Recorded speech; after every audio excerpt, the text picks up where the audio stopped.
Nous sommes ici dans la salle de congrès du Palais du Peuple où dans quelques heures il y aura la cérémonie des prestations de serment de 3 hauts magistrats de la Cour constitutionnelle. Donc vous remarquez derrière moi les simulations qui sont en train d'être faites. C'est pour dire que c'est maintenu. Demain mercredi, le président de la République recevra le serment de 3 hauts magistrats de la Cour constitutionnelle ici dans la salle de congrès du Palais du Peuple. En ce moment, le travaux d'aménagement de la salle de congrès est en train de se tenir. Le nettoyage, je vous ai dit, la simulation de cette prestation de serment. Donc, c'est pour vous dire, messieurs, mesdames, mesdemoiselles, fidèles téléspectateurs de la radio-télévision nationale congolaise, tout est fin prêt.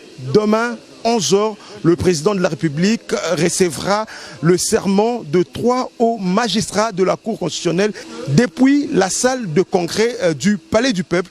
Jessie Kabasele pour la télévision nationale. Oh là là, quelle est la question que vous voulez déposer à la Cour constitutionnelle? Nous, c'est-à-dire une centaine, plus ou moins 200 députés nationaux, nous sommes venus officiellement saisir la Cour constitutionnelle en interprétation des dispositions constitutionnelles, notamment l'article 97 et 158 de la Constitution.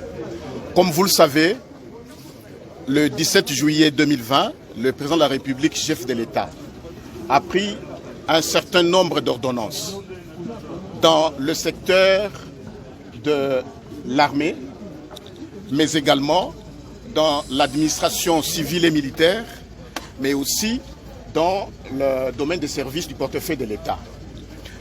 Si certaines ordonnances n'ont pas posé de problème, mais il y a d'autres qui, pour nous, députés nationaux, nous avons pensé que ces ordonnances ont été notoirement violées. Voilà pourquoi nous nous sommes dit que nous venons à la Cour constitutionnelle pour poser la question aux juges qu'ils puissent élucider la question. Est-ce que l'article 158 a été réellement respecté ou il a été violé? Alors qu'on nous explique le sens, la quintessence et même les conséquences de l'application correcte de cette disposition constitutionnelle.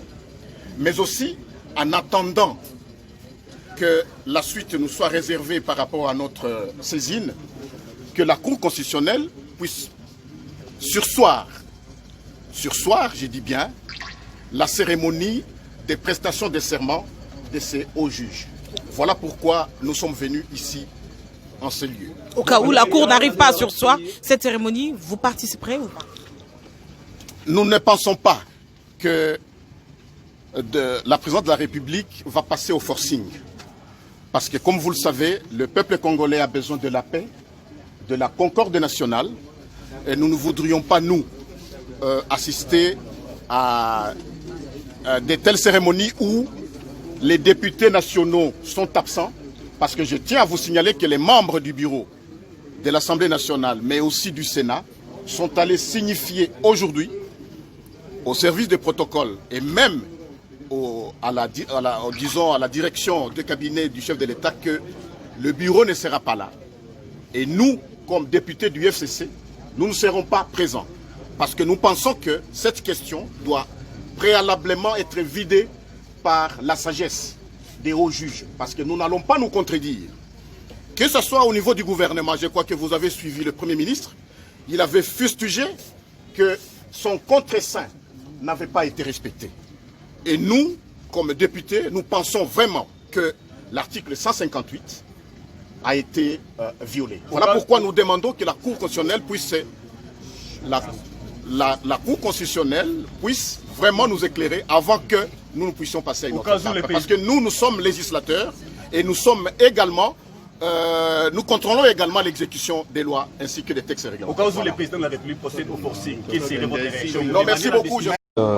A déposé une requête en interprétation de l'article 158 de la Constitution. Depuis quelques jours, 2 ordonnances ont été signées par le chef de l'État, notamment celle qui porte une nomination de 2 juges à la Cour constitutionnelle et celle qui porte nomination ou affectation de 2 juges à la Cour de cassation. Devant cette situation, nous, les sénateurs, nous représentons certains de nos collègues, avions pensé qu'il fallait saisir la Cour constitutionnelle qui est l'organe habilité à interpréter la Constitution pour nous donner la portée exacte de cet article 158 de la Constitution.